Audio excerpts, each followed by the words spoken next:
이름으로 기도합니다. 아멘. 여러분 혹시 영화 밀양이라는 영화 아시죠? 보신 분들 아마 있을 겁니다. 20년 전밖에 안 됐으니까요. 20년 전에 전도연 씨가 주연했던 영화입니다. 간단히 내용을 설명하면 이런 내용이에요. 영화 중에 전도연 씨가 맡은 역이 뭐냐면요, 남편을 교통사고로 잃고 혼자 된, 그래서 아들하고 단둘이 한번 살아보겠다고 남편 고향이었던 밀양으로 내려와서 피아노 학원을 차리는 신혜라는 여인의 이야기입니다. 그러다가 신혜가요, 열심히 정말 남편은 없지만 아들하고 한번 살아보겠다고 몸부림치면서 잘 열심히 살다가 한 통의 전화를 받게 돼요. 그 전화가 어떤 전화냐면 다름 아닌 아들을 데리고 있다라는 유괴범의 전화를 받게 돼요. 그 전화를 받고 신혜는 그때부터 아들을 살리기 위해 막 백방으로 막 노력합니다. 돈도 빌려보고 막 이렇게 준비해보고 하는데 결국 아들은 유괴범에 의해서 살해당합니다. 그리고 시체가 돼서 돌아와요. 그러니 아들을 잃은 신혜 마음이 어떨까요? 기가 막히겠죠. 어떻게 살아야 되죠 이제? 아니 이제 왜 살아야 되죠? 신혜는 그런 거예요. 이제 왜 살아야 되지? 그래서였을까요? 버티던 신혜가 길을 가던 중에 갑자기 가슴에 통증을 느끼고 바닥에 쓰러집니다. 그리고 약국을 찾아가요. 거기서 약사분의 전도를 좀 받게 되죠. 그리고 교회라는 곳을 처음으로 한번 나가보게 됩니다. 그리고 예배 중에 펑펑 울어요. 예수님을 만났어요. 그리고 사람들 앞에서 이런 간증을 하기 시작합니다. 예수님이 나의 죄를 용서해 주셨습니다. 그래서 나도 내 아들 죽인 그 살인자를 용서하기로 했습니다. 막 박수를 받아요. 근데 이게 그냥 말로만 그런 게 아니라 신혜가 정식으로 그 살인범을 용서하기 위해서 교도소를 찾아가서 면회를 신청해요. 그리고 나서는 사람들이 대부분 다 그렇게 예상했어요. 이제 신혜가 살인범을 용서하고 살인범은 신혜 앞에서 참회의 눈물을 흘리면서 그러면서 영화는 그렇게 끝이 나겠구나. 그런데 반전이 일어납니다. 예상과는 달리 신혜가 살인범하고 만났는데 이 살인자가 신혜의 용서에 별 관심을 갖지 않아요. 시큰둥해요.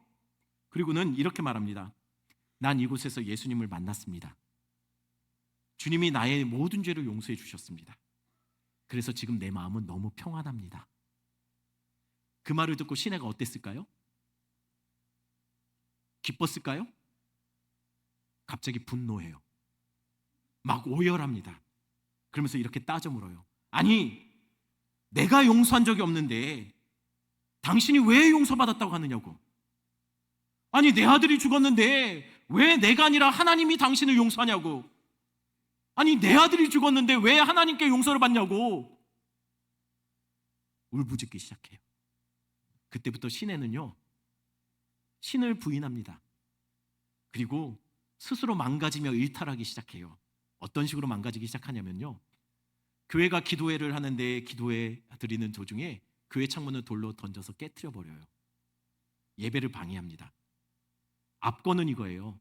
교회 장로님을 꼬드겨서 유혹합니다. 그래서 넘어뜨려요. 그러다가 견딜 수가 없으니 신혜는 자신의 동맥을 끊어버려요. 근데 죽어가는 중에 신혜가 어떻게 하냐면 살려달라고 하나님께 매달려요. 죽어가면서. 그러니 이 영화에서 진짜 회개가 필요한 사람이 누구였을까요? 신혜였을까요? 아니면 유괴범이었을까요? 누가 의인입니까? 누가 죄인입니까? 이 영화에서요. 잘 모르겠어요. 그렇다면 요나서는 어떨까요? 요나서에서 진짜 회개가 필요한 사람들은 누굴까요? 니느웨 사람들입니까? 아니, 그러면 요나서에서 의인은 누구고 죄인은 누굴까요? 요나와 니느웨 사람들입니까? 잘 모르겠어요. 읽으면 읽을수록 잘 모르겠어요. 요나서의 시작 부분에서는 이 질문에 대한 답이 되게 명확한 것처럼 보입니다. 회개가 필요한 사람 누구죠? 니느웨 백성들이에요. 왜요? 악한 자들이잖아요. 그런데 이상해요. 회개가 필요한 자들이 니느웨라면 요나서는 3장에서 끝나야지 맞아요. 왜냐하면 3장에서 니느웨 백성들은 누구도 빠짐없이 다 하나님께 회개하거든요. 그러면 요나서는 3장에서 끝을 맺어야 됩니다. 그래야 깔끔해요. 그런데 이상하게 요나서는 니느웨 백성들이 회개했음에도 불구하고 안 끝나요. 마치 영화 밀양에서 악한 사형수가 회개하고 하나님께 용서받았다고 말했음에도 불구하고 영화가 안 끝나는 것처럼요. 그리고는 사형수 회개하는 모습을 보고 삐뚤어지기 시작하는 시내처럼 요나도 니느웨가 회개하는 모습을 보더니 그때부터 요나도 삐뚤어지기 시작해요. 어떻게 해요? 4장 1절 우리 한번 같이 볼까요? 같이 읽습니다. 요나가 매우 싫어하여 성내며. 니느웨가 회개하자 요나가 승질을 부리기 시작해요. 성질이 아니고 승질. 왜 승질 부리나요? 그러게요. 몰라요. 왜 그러는지. 요나의 불만은 다른 것이 아니에요. 니느웨가 아수르 수도지 않습니까? 이미 말한 대로 아수르가 어떤 나라입니까? 아수르는 전쟁에서 패한 그 나라들을 향해서 이렇게 마치 살아있는 사람을 산채로 그냥 말뚝에 항문부터 이렇게 꽂아서 죽여요. 그리고 멀쩡한 사람을 산채로 가죽을 벗겨버립니다. 그런 흉악한 나라예요. 이거는 이스라엘도 예외가 아니었어요. 요나는 다 봤습니다. 생생하게 기억해요. 뭘요? 아수르가 이스라엘에게 어떻게 했는지 다 기억하고 다 보았어요. 자신의 가족에게, 이웃에게, 친구들에게 아수르가 어떻게 했는지 다 기억하고 있습니다. 그러니 요나는요, 아수르만 생각하면 분하고 치가 떨립니다. 아수르 백성만 보면 경기가 일어나요. 그런데 그런 니느웨가 다른 사람도 아니고 자신이 갔는데 대충 외쳤는데 에그머니나 회개해버려요. 그러니 요나의 마음이 어떻겠습니까? 요나가 그런 생각이 들지 않았을까요? 아니 하나님, 상처는 우리가 받았는데 용서는 왜 하나님이 하십니까? 아니 내 가족이 죽고 이웃과 친구가 죽었는데 왜 하나님이 우리 허락도 없이 그들을 용서하십니까? 그러면 안 되는 거 아닙니까? 왜 우리 허락도 없이? 하나님 그러시면 안 되는 거잖아요. 요나는 그게 화가 난 거예요. 그래서 요나서는 3장에서 끝나야지 맞는데 3장에서 끝나지 않고 4장에서 이어져 가고 있어요. 왜냐하면 아직도 해야 될 말과 아직도 다 해결하지 못한 것이 남아있기 때문이에요. 아니 니느웨가 회개했는데 뭐가 더 남았나요? 네, 니느웨는 회개했지만 아직 회개해야 될 한 사람이 남아있어요. 진짜 회개가 필요한 사람이 아직도 회개하지 않고 버티고 있는 거예요. 하나님은 진짜 그 사람이 회개하기를 원하는데 그 사람은 버텨요. 아니 누굽니까? 누가 회개하지 않고 버티고 있죠? 여러분 요나서에 나오는 등장인물 모두를 다 한번 떠올려 보세요. 요나서에 등장하는 모든 사람은요 어떻게든 변화되었고 어떻게든 회개했어요. 이방인 선원들 어떻게 됐죠? 폭풍 속에 던져지고 나자 하나님의 위대함을 고백하면서 나중에 그들이 하나님께 제사하고 서원했다라고 기록 나와요. 서원했다는 게 무슨 서원했겠습니까? 이제 당신만 믿겠습니다. 다른 신 섬기지 않고 당신만 믿겠습니다. 이러지 않았을까요? 그 악하던 니느웨는요 왕부터 일반 백성들까지 심지어는 가축들까지 다 금식하고 굵은 베옷을 입고 주님 앞에 회개합니다. 요나서에 등장하는 모두는 다 회개했어요. 딱 한 사람 빼고요. 그 사람 누구죠? 요나예요. 아니 목사님, 그래도 물고기 뱃속에서 요나도 회개했지 않습니까? 네, 그래 보였어요. 언뜻 보기에는 우리 요나도 달라졌어요. 그런데 요나는 요나예요. 지독하게도 안 변해요. 어쩜 요나는 요나를 똑 닮았을까요? 안 변해요. 어떤 점에서 그럽니까? 지난주에 말씀드린 대로 니느웨는 그냥 둘레를 걷기만 해도 사흘길입니다. 근데 요나는 딱 하루 외치고 퇴근해버려요. 그것도 히브리어로 고작 5단어예요. 40일이 지나면 니네는 망한다. 히브리어로는 딱 5단어. 한 절도 안 돼요. 반절이에요. 게다가 그는 심판만 외쳐요. 저주지 복음이 아닙니다. 말하자면 예수천당 불신족에서 예수천당은 빼고 불신족만 외치다가 딱 하루 외치고 퇴근한 겁니다. 왜 그랬을까요? 니네는 지옥의 땔감들이거든요. 저것들은 망해야 돼요. 저것들은 하나님 앞에 벌 받아야 돼요. 이게 요나 생각입니다. 그래서 대충 하루 건성건성 돌아다니면서 5단어 외치고 헤이 됐다, 나 할 만큼 했다, 퇴근해버린 거예요. 그런데 희한하죠? 대충 전했는데 니느웨가 엄청난 회개를 합니다. 이게 얼마나 당황스럽습니까? 왜냐하면 요나는요 이스라엘에서는 하나님의 말씀을 선포하지 않았겠습니까? 근데 이스라엘은 안 변해요. 근데 얘들이 변하네요. 그러니 억울하잖아요. 그래서 요나가 또 승질을 부립니다. 4장 5절이에요. 4절 5절 같이 읽습니다.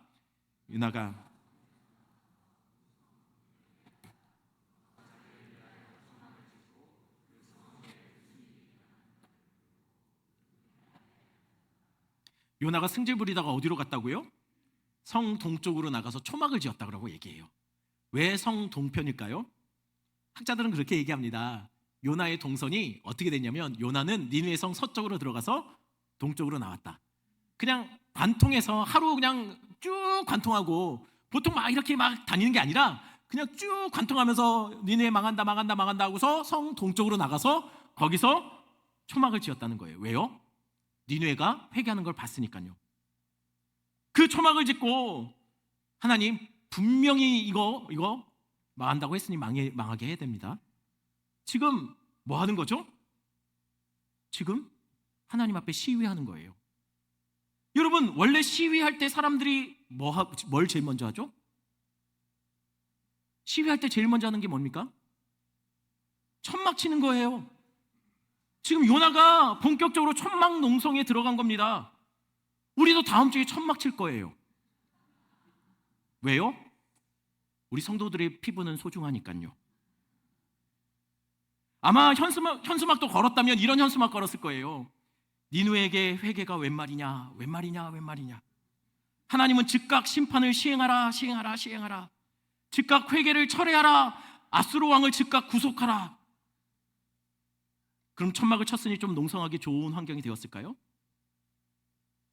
글쎄요. 여러분, 이 지역이 밤낮 일교차가 50도예요. 넘어요. 50도가 넘어가요. 천막 친다고 그늘이 시원하게 좀 견딜만한 그늘이 만들어졌을까요? 아닐 거예요. 그러니 참 요나의 그 모습을 생각해 보세요. 요나가 지금 떼약볕에 가려지지도 않는 그냥 허술한 초막 짓고 거기에 쭈그리고 앉아 있어요. 땀 삐질삐질 흘리면서. 그리고서 빨리 망해라 이러고 있어요. 어떤가요? 참 이거는 2글자로 이렇게 말합니다. 진상. 그래서 요나를 보고 하나님이 어떻게 하셨습니까? 한 대 쥐어박으셨을까요? 6절입니다. 6절 같이 읽습니다. 하나님이 여호와께서 박넝쿨을 예비하사 요나를 가리게 하셨으니 이는 그의 머리를 위하여 그늘이 지게 하며 그의 괴로움을 면하게 하려 하심이었더라. 요나가 박넝쿨로 말미암아 크게 기뻐하였더니. 하나님이 어떻게 합니까? 박넝쿨로 해를 가려주셨습니다. 아니, 이 진상에게 왜 그렇게 했을까요? 요나의 피부는 소중하니까. 맞습니까? 만약에 그랬다면 하나님은 왜 이랬을까요? 요나의 피부에게? 하나님은 하루 뒤에 이렇게 만드셨어요. 하나님이 벌레를 보내서 박넝쿨을 다 갉아먹게 하신 겁니다. 딱 하루 만에 그늘이 사라졌어요. 딱 요나가 니느웨에서 외친 딱 하루만큼 하나님은 딱 하루 그늘 주셨어요. 그러자 요나는 다시 강렬하게 내리쬐는 태양빛을 그 소중한 피부에 양보하게 되었어요. 요나가 이렇게 되자 어떻게 합니까? 그놈의 성질머리가 가만히 있겠습니까? 하나님께 따져요. 차라리 죽이십시오.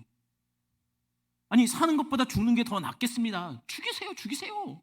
죽여. 지금 이러는 거예요. 참 성격이 희한하지 않습니까? 아니 더워 죽겠으면 성에 들어가세요. 들어가서 그늘에서 시원한 아이스 아메리카노 한 잔 시켜서 마시면서 낮잠 자면 돼요. 누가 더운데 이렇게 하라고 시켰습니까? 죄송합니다. 제가 요나한테 가서 정식으로 사과한다고 말했어요. 그냥 이렇게 말할게요. 지가 그런 거예요. 지가. 아무도 안 시켰어요. 지가 그래놓고 지금 못 살겠다, 날 죽여라 하고 있는 거예요.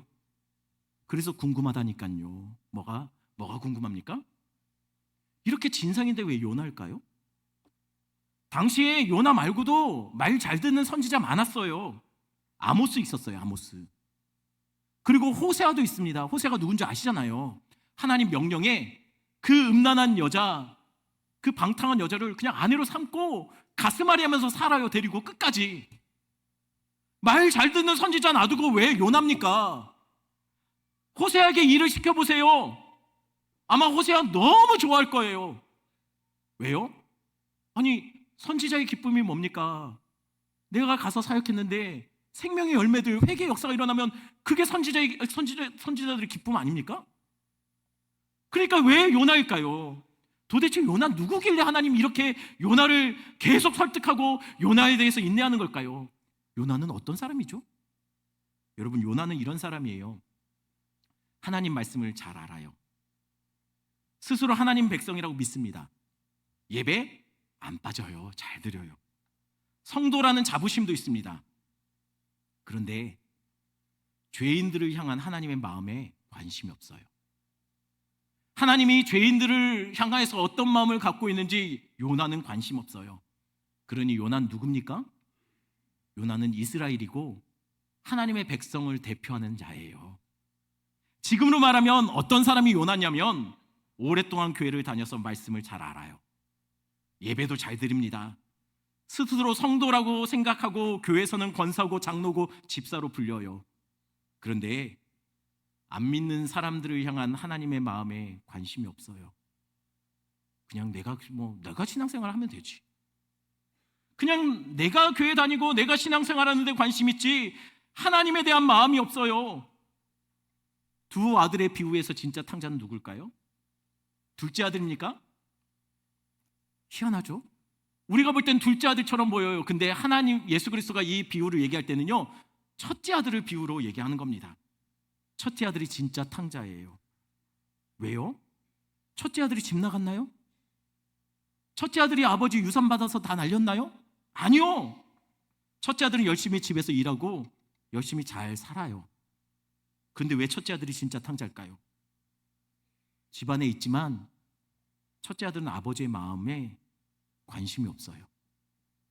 아버지가 무엇 때문에 밤낮 그렇게 문을 열어놓고 밖을 쳐다보고 있는지 큰아들은 관심이 없어요.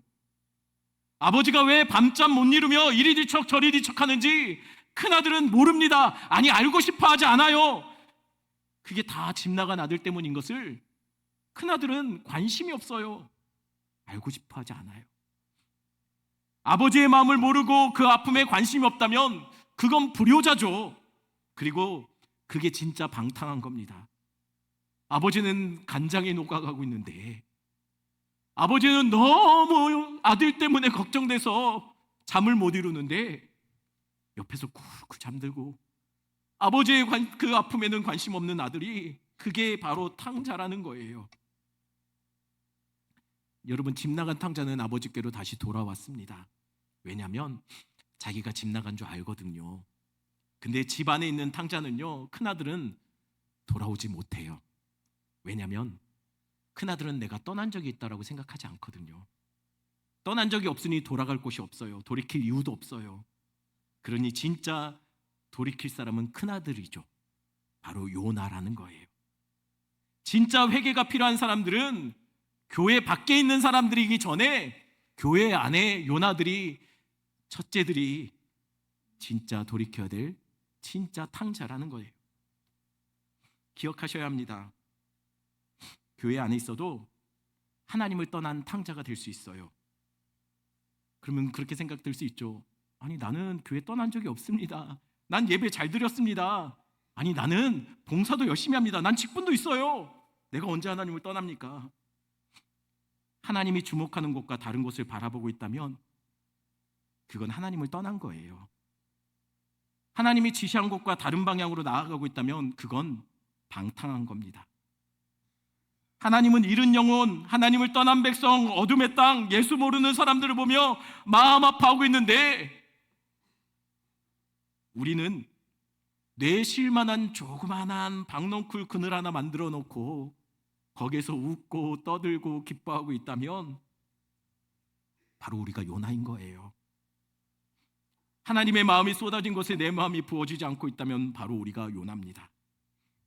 악한 행위를 해서가 요나가 되는 게 아니라요, 하나님의 마음을 모르는 것이 방탕한 것이에요. 아무리 열심히 교회를 다니고 매일 말씀을 읽고 기도를 해도 하나님 마음이 있는 곳에 우리의 마음이 없다면 우리가 집안에 있는 탕자고 정말 회개가 필요한 요나라는 거예요. 요나서의 모든 사람은 다 변합니다. 다 회개했어요. 딱 하나 요나만 안 변했어요. 왜요? 요나는 떠난 적이 없다고 생각하거든요. 그래서 요나서의 4장이 필요한 겁니다. 4장에서 하나님은 요나에게 말하고 있어요. 어떻게 해요? 요나야, 너 이 박넝쿨로 인해서 성내는 게 맞니? 하나님, 이건 성낼 일이 맞습니다. 하나님, 이건 성내다가 죽기까지 할지라도 이건 당연한 겁니다. 직장에서 문제가 생겼습니다. 이거 성낼 일이 맞습니까? 하나님, 이건 성낼 일이 맞습니다. 왜 멀쩡한 직장을 나에게서 이렇게 어렵게 만드십니까?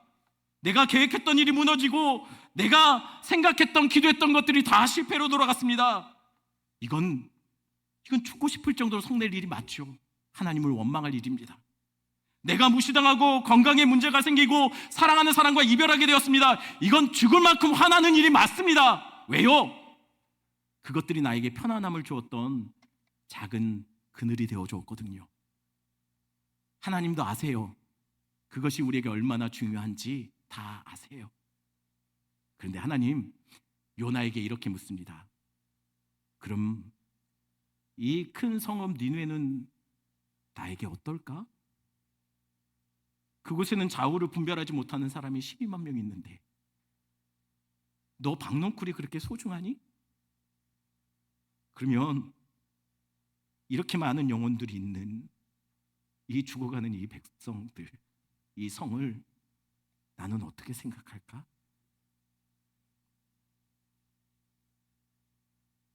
그래서 하나님은 이렇게 말씀하세요. 10절, 11절. 10절 제가 11절 여러분 읽어주십시오. 여호와께서 이르시되 내가 수고도 아니하였고 재배도 아니하였고 하룻밤에 났다가 하룻밤에 말라버린 이 박넝쿨을 아꼈거든. 하물며 이 큰 성읍 니느웨에는 좌우를 분별하지 못하는 자가 12만 명이요 가축도 많이 있나니 내가 어찌 아끼지 아니하겠느냐 하시니라. 요나들인 우리들은요, 우리의 마음을 편안하게 만들어주는 우리가 만족할 수 있는 작은 박넝쿨을, 그 박넝쿨이 만들어내는 그늘을 아끼죠. 그런데 하나님은 죽어가는 그 영혼들을 아낀답니다. 여기서 아끼다라는 단어는요, 원어로 후스라는 단어예요. 그냥 집착하다, 생각하다, 좀 그 정도의 의미가 아니라요, 이것의 의미는요, 연민의 정을 가지고 고통스러워할 정도로 아끼는 거예요. 즉 하나님은 지금 이렇게 말하는 거예요. 요나야, 너 박넝쿨이 너에게 그렇게 소중하니? 난 니느웨만 생각하면 내 마음이 너무 아프고 고통스러운데 너도 내 마음 같으면 안 되겠니? 하나님은 하나님의 마음을 떠난 요나에게 박넝쿨을 통해 그분의 마음을 알려주시고 계시는 거예요. 많은 교회들이 선교를 가기 전에 이렇게 기도합니다. 이 나라 이 민족을 변화시켜 주십시오. 어둠의 땅인 그곳을 변화시켜 주십시오. 그렇게 기도하고 가요. 그리고 돌아와서 간증할 때는 이렇게 간증해요. 그들을 변화시키려고 갔는데 가서 보니 내가 변화되었습니다. 왜냐하면 선교는 하나님의 마음이 있는 곳에 가는 거거든요. 하나님의 마음을 알게 되면 반드시 내가 변화됩니다. 조지 뮬러가 목사님이 그런 얘기를 했어요. 하나님이 세상을 이처럼 사랑하시느니라. 여기서 이처럼이 어느 정도인지 나는 도저히 상상이 안 된다고. 근데 자신 있게 말할 수 있는 것은 하나님이 세상을 이처럼 사랑하셨다의 이 이처럼에 내가 1%만이라도 알게 된다면 나는 가만히 있지 못하고 세상의 모든 사람을 다 주님 앞에 데리고 올 수 있을 것 같다고. 하나님은 요나를 통해 니느웨가 변화되기 전에 니느웨를 통해 요나가 변화되기를 바라셨던 거예요. 그래서 요나를 부른 겁니다. 요나를 보내신 거예요. 니느웨도 니느웨지만 지금 하나님은 요나가 변하기를 바라셨던 거예요. 그렇다면 이렇게 생각이 들잖아요. 아니 그래도 그렇지, 죽음과 같은 물고기 뱃속에 4일 동안이나 3일 동안이나 가두어 두시는 거 너무한 거 아닙니까? 아니 저 죄인을 위해서 왜 하나님은 요나에게 이렇게까지 하실까요? 왜 이렇게 고생스럽게 만들까요? 왜 이렇게 고통스럽게 만들까요? 아니 하나님의 백성을 저렇게 힘들게 만들었던 저 백성들 그냥 놔둬도 아무도 뭐라고 안 할 겁니다. 하나님께 부당하다고 말하지 않을 거예요. 저것들은 심판받아 마땅하죠. 맞습니다. 죄인들이에요. 그러니 왜 하나님은 그들을 위해서 요나에게 이렇게까지 힘들게 만드는 걸까요?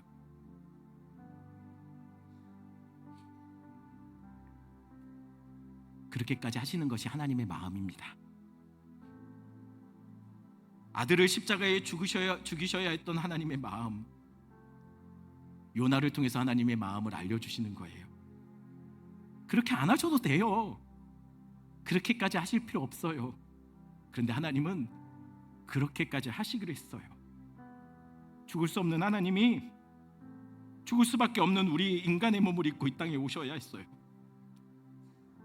하나님 사람들에게 발가벗겨지고 수치당하고 죽으셔야 했습니다. 왜요? 이렇게까지 하실 필요 있을까요? 왜 아들이신 그분을 죽음의 사흘 동안 묶어두셨을까요?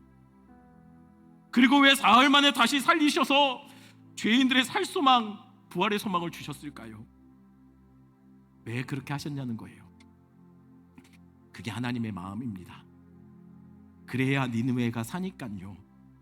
그래야 니느웨보다 더 회개를 모르는 요나, 그리고 요나도 살 수 있으니까요. 하나님이 우리를 얼마나 사랑하실까요? 어떤 설교자가 이 질문에 이렇게 대답했습니다. 하나님은 우리를 이만큼 사랑하신다고요. 이만큼 사랑하시는 것을 보여주시기 위해 십자가를 보여주셨다고요. 그리고 십자가에서 우리를 이만큼 사랑하신다는 것을 보여주시기 위해서 그분이 두 팔을 뻗고 십자가에 매달려 계셨다고요. 이번 전도 축제를 통해 변해야 될 것은 여러분이 앉아있는 자리에 그 이름들뿐만이 아닙니다. 하나님이 진짜 변하길 원하시는 것은요, 바로 우리입니다. 전도 축제를 통해서 변화되는 건 우리예요. 우리가 주님께 돌아서야 돼요.